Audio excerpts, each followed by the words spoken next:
what's your message to Republicans who are considering investigating your family, and particularly your son Hunter's business dealings? Lots of luck in your senior year, as my coach used to say. Look, I think the American public want us to move on.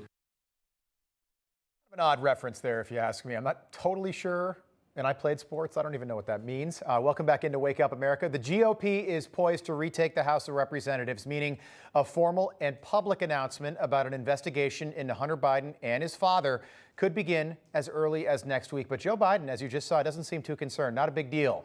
Joining us now, the ranking member of the House Oversight Committee, Kentucky Congressman James Comer. Congressman, congratulations to you on your W yesterday. I'm wondering, 2 days ago, no, Tuesday, yeah, 2 days ago. Here we are, Thursday. I'm wondering, do you agree with the president? Do you think the American people want to move on from all these investigations? I disagree. I think poll after poll has shown the American people want this administration to be held accountable.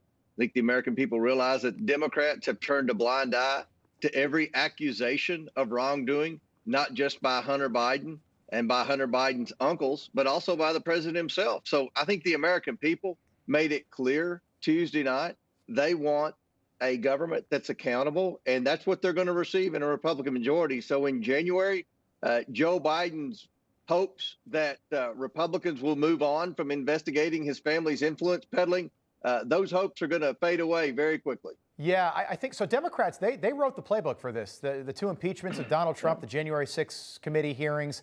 Now it's your turn. You've got Hunter Biden. You've got COVID origins. You've got the failed Afghanistan withdrawal. You've got several different issues that you could investigate. Where do you start? Well, we're going to start on the Oversight Committee with the Biden family influence peddling, because we believe that Hunter Biden is a national security risk, and we believe that his shady business dealings have compromised this president.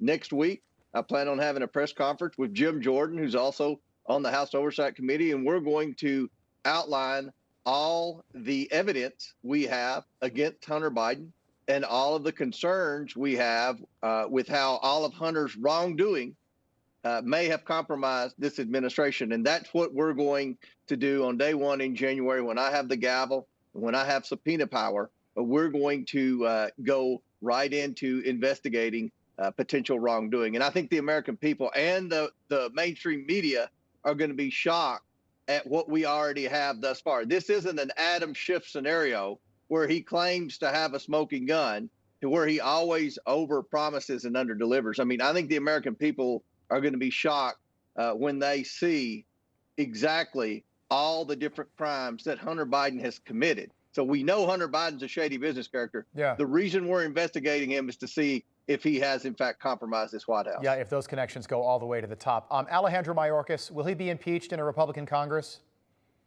It's not looking good for Mayorkas. I mean, if you look at what's happening on the southern border, I don't think anyone in America would argue that it's a disgrace.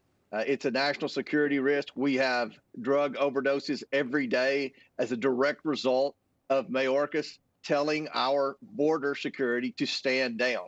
We can do better. The American people want border security at the southern border. Mayorkas has been the one person who has told everyone on the border whose position and whose job was to secure that border to stand down.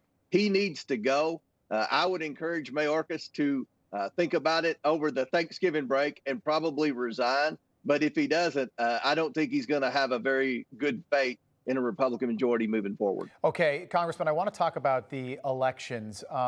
Republicans, they're going to retake the House. They very well could retake the Senate. They could retake the Senate without having to take Georgia, which is pretty unbelievable. So usually if that happens, that's a wave. It's a red wave or a blue wave.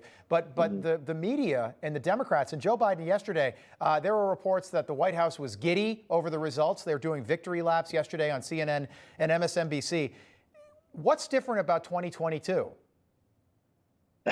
You know, when we go back, we're going to have a Republican Speaker of the House and potentially a Republican Majority Leader. We're going to have Republican committees that have Republican chairs who are going to have subpoena authority.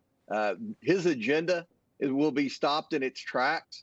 And not only that, he's going to be held accountable for all the wrongdoing at the southern border, all the wrongdoing with the potential cover-ups with the origins of COVID-19, and all of the wrongdoing with covering up for his son and his brothers with their influence peddling scheme. So I don't know why Joe Biden's giddy. I don't know why anyone in the White House would be giddy. I guess because they thought it could have been worse. But it's not a good scenario for this administration moving forward. I can assure the American people of that. You're days away from getting a promotion. Nancy Pelosi lost her job. Sean Patrick Maloney runs the DCCC, just lost his job. I don't know what they're celebrating. This is a red wave.